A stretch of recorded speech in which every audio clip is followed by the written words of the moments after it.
আসসালামু আলাইকুম রহমতুল্লাহি ওয়া বারাকাতুহু। হযরত ওমর রাদিয়াল্লাহু তাআলা আনহু এর সংক্ষিপ্ত জীবনী। উপস্থিত ইসলামিক ব্লগস 811। যদি কোনো ভুলভ্রান্তি হয়ে থাকে সবাই ক্ষমা সুন্দর দৃষ্টিতে দেখবেন আর দয়া করে কমেন্ট করে জানাবেন। ইসলামিক ভিডিও পেতে সাবস্ক্রাইব করে পাশে থাকুন, ক্লিক বেল আইকন। ইসলাম সম্পর্কে নিজে জানুন, শেয়ার করে অন্যকে জানার সুযোগ করে দিন। Please like, comments and share. আজ দ্বিতীয় পর্ব। প্রথম পর্বের লিঙ্ক ডেসক্রিপশনে দেওয়া আছে। মদিনায় হিজরত। মক্কা নগরীতে নির্যাতনের কারণে এবং মদিনা তৎকালীন ইয়াসরিব থেকে নিরাপত্তার নিশ্চয়তা আশায় মুসলিমরা মদিনায় হিজরত করতে থাকে। অধিকাংশ ব্যক্তি ধরা পড়ার ভয়ে রাতে হিজরত করতেন, কিন্তু উমর রাদিয়াল্লাহু আনহু দিনের বেলা 20 জন সাহাবী সহ প্রকাশ্যে হিজরত করেন। তখন তিনি কাফেরদের লক্ষ্য করে বলেন, কে আছো নিজ স্ত্রীকে বিধবা করবে? কে আছো নিজ সন্তানকে এতিম করবে? আসো আমার সঙ্গে মোকাবেলা করো। এ সময় তার সাথে সাঈদ ইবনে যায়েদ রাদিয়াল্লাহু আনহু ছিলেন। মদিনার জীবন। হযরত মুহাম্মদ সাল্লাল্লাহু আলাইহি ওয়াসাল্লাম মদিনায় হিজরত করার পর মুহাজির ও আনসারদের মধ্যে ভ্রাতৃত্বের বন্ধন করে দেন। ওমর রাদিয়াল্লাহু আনহুর সাথে মুহাম্মদ ইবনে মাসলামা ভ্রাতৃত্বের বন্ধনে আবদ্ধ হন। পরবর্তীতে ওমর রাদিয়াল্লাহু আনহু খলিফা হলে মুহাম্মদ ইবনে মাসলামা হিসাব রক্ষকের প্রধান পরিদর্শক হিসাবে দায়িত্ব পান। 624 সালে ওমর রাদিয়াল্লাহু আনহু বদরের যুদ্ধে অংশগ্রহণ করেন। 625 সালে তিনি উহুদের যুদ্ধেও অংশ নেন। পরবর্তীতে তিনি বনু নাদির গোত্রের বিরুদ্ধে অভিযানেও অংশ নিয়েছেন। 625 সালে মুহাম্মদ সাল্লাল্লাহু আলাইহি ওয়াসাল্লামের সাথে ওমর রাদিয়াল্লাহু আনহুর মেয়ে হাফসা বিনতে ওমর রাদিয়াল্লাহু আনহার বিয়ে হয়।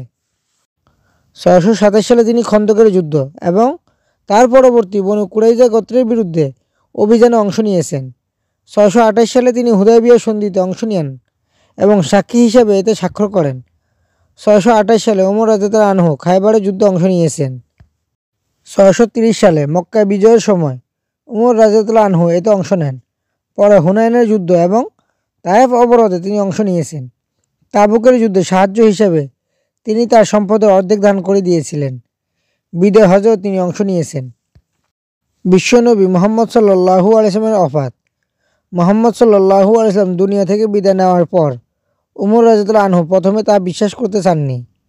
বিদায় সংবাদ প্রচারিত হওয়ার পর তিনি উত্তেজিত হয়ে পড়েন ও বলেন যে মুহাম্মদ সাল্লাল্লাহু আলাইহি ওয়াসাল্লাম মৃত্যুবরণ করেননি এবং যে বলবে নবী মারা গেছেন, আমি তার হাত ও পা কাটব।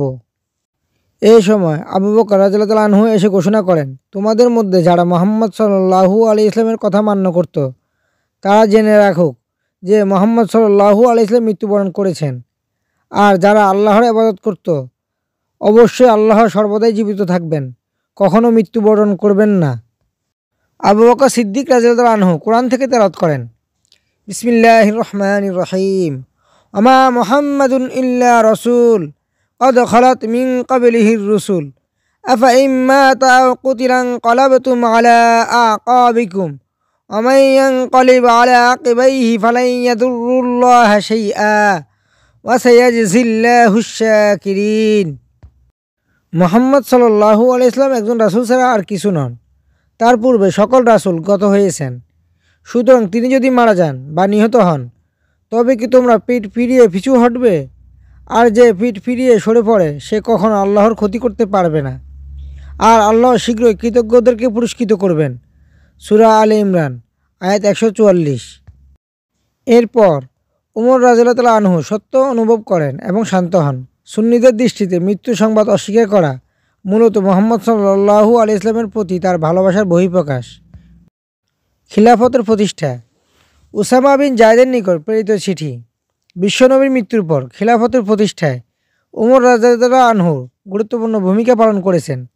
মুহাম্মদ সাল্লাল্লাহু আলাইহি ওয়াসাল্লামের দাফনের প্রস্তুতি চলার সময় কিছু মুসলিম শহরের উপকণ্ঠে সাকিফা নামক স্থানে তার উত্তরসূরির বিষয়ে আলোচনায় বসে। এরপর আবু বকর রাদিয়াল্লাহু আনহু, ওমর রাদিয়াল্লাহু আনহু এবং আবু উবাইদা ইবনুল জাররাহ রাদিয়াল্লাহু আনহু এখানে উপস্থিত হন। এই সময় আনসারদের মধ্যে থেকে দাবি উঠে যে উত্তরসূরি আনসারদের মধ্য থেকে নির্বাচিত করতে হবে। ওমর রাদিয়াল্লাহু আনহু এই দাবি প্রত্যাখ্যান করে বলেন যে উত্তরাধিকার মুহাজিরদের মধ্যে থেকে হতে হবে। কিছু গোত্র ইসলাম পূর্ব গোত্রীয় নেতৃত্ব ব্যবস্থায় ফিরে যেতে ইচ্ছুক ছিল, যাতে প্রত্যেক গোত্রের নেতা গোত্রকে নেতৃত্ব দিত। শেষ পর্যন্ত আবু বকর রাদিয়াল্লাহু আনহুকে খলিফা হিসেবে অধিক যোগ্য বলে দাবি করে তার প্রতি ওমর রাদিয়াল্লাহু আনহু আনুগত্য প্রকাশ করেন। এই সিদ্ধান্ত শেষ পর্যন্ত সবাই মেনে নেয়। ইসলামী খেলাফতের প্রতিষ্ঠায় ওমর রাদিয়াল্লাহু আনহুর সবচেয়ে গুরুত্বপূর্ণ অবদান ধরা যায়। পৃথিবীর ইতিহাসেও এর গুরুত্বপূর্ণ ভূমিকা রয়েছে। হযরত আবু বকর রাদিয়াল্লাহু তাআলা আনহু এর যুগ। হযরত আবু বকর রাদিয়াল্লাহু তাআলা আনহু এর শাসনামলে ওমর রাদিয়াল্লাহু তাআলা আনহু তার একজন প্রধান সচিব ও উপদেষ্টা হিসেবে দায়িত্ব পালন করেছেন। রিদ্দা যুদ্ধের সময় প্রথমে তিনি আবু বকর রাদিয়াল্লাহু তাআলা আনহু এর কিছু মতের সাথে একমত না হলেও পরে তা মেনে নেন এবং তাকে সহায়তা করেন। শেষ পর্যন্ত বিদ্রোহীদের দমন করে আরব উপদ্বীপকে একতাবদ্ধ করা হয়। ইয়ামামার যুদ্ধে অনেক হাফেজ শহীদ হলে ওমর রাদিয়াল্লাহু তাআলা আনহু কোরআন গ্রন্থাগারে সংকলনের জন্য আবু বকর রাদিয়াল্লাহু তাআলা আনহুর কাছে আবেদন জানান। আবু বকর রাদিয়াল্লাহু তাআলা আনহু প্রথমে তাতে রাজি না থাকলেও পরে সম্মত হন। এর ফলে কোরআন গ্রন্থাগারে সংকলিত হয়।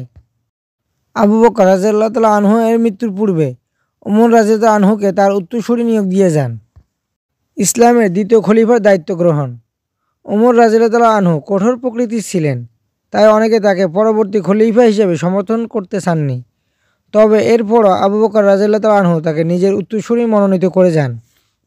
ওমর রাদিয়াল্লাহু তাআলা আনহু তার ইচ্ছাশক্তি, বুদ্ধিমত্তা, রাজনৈতিক সচেতনতা, নিরপেক্ষতা, ন্যায় বিচার এবং দরিদ্র ও অসহায়দের প্রতি সদয় আচরণের জন্য পরিচিত ছিলেন।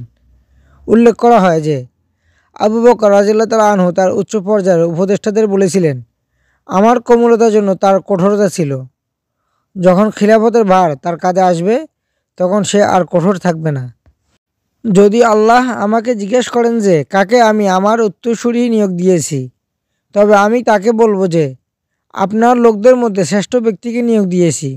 উত্তরসূরি হিসেবে ওমর রাদিয়াল্লাহু তাআলা আনহুর ক্ষমতা ও সক্ষমতা সম্পর্কে আবু বকর রাদিয়াল্লাহু তাআলা আনহু অবগত ছিলেন। ওমর রাদিয়াল্লাহু তাআলা আনহু সম্পূর্ণ বিবাদহীনভাবে ক্ষমতা গ্রহণ করেছিলেন। মৃত্যুর পূর্বে আবু বকর রাদিয়াল্লাহু তাআলা আনহু ওমর রাদিয়াল্লাহু তাআলা আনহুকে ডেকে তার ওসিয়ত লিখতে বলেন, যাতে তিনি ওমর রাদিয়াল্লাহু তাআলা আনহুকে নিজের উত্তরসূরি ঘোষণা করে যান। ওসিয়তনামায় ওমর রাদিয়াল্লাহু তাআলা আনহুকে ইরাক ও সিরিয়া জয়ের অভিযান চালু রাখার নির্দেশনা দেওয়া হয়। আবু বকর রাদিয়াল্লাহু তাআলা আনহুর সিদ্ধান্ত ইসলামী খিলাফতকে শক্তিশালী করতে ভূমিকা রেখেছিল। 22 আগস্ট আবু বকর রাদিয়াল্লাহু তাআলা আনহু মৃত্যুবরণ করেন। ওই দিনে ওমর রাদিয়াল্লাহু তাআলা আনহু খলিফার দায়িত্ব গ্রহণ করেন। ভিডিওর বাকি অংশ আসছে আগামী পর্বে। আল্লাহ তাআলা আমাদের সবাইকে ইসলাম সম্পর্কে জানার ও কোরআন হাদিস মেনে জীবন গড়ার তৌফিক দান করুন। আর রাসূলুল্লাহ সাল্লাল্লাহু আলাইহি ওয়াসাল্লামের উপর বেশি বেশি দুরূদ ও সালাম পাঠ করার তৌফিক দান করুন। আমিন। আসসালাতু ওয়াসসালামু আলাইকা ইয়া রাসূলুল্লাহ। আসসালাতু ওয়াসসালামু আলাইকা ইয়া হাবিবাল্লাহ। আসসালাতু ওয়াসসালামু আলাইকা ইয়া সাইয়্যিদুল মুরসালিন। আসসালাতু ওয়াসসালামু আলাইকা ইয়া রাহমাতাল লিল আলামিন। আসসালাতু ওয়াসসালামু আলাইকা ইয়া খাতামান নাবিয়্যিন। Thanks for watching. ভিডিওটি যদি ভালো লাগে অনুরোধ রইল সাবস্ক্রাইব করে পাশে থাকুন। রেগুলার ভিডিও পেতে click bell icon. Please like, share and comments. আজ এখানেই বিদায় নিচ্ছি। ইনশাআল্লাহ দেখা হবে আগামী ভিডিওতে। ওই পর্যন্ত সবাই ভালো থাকবেন। আসসালামু আলাইকুম ওয়া রাহমাতুল্লাহ। ফি আমানিল্লাহ।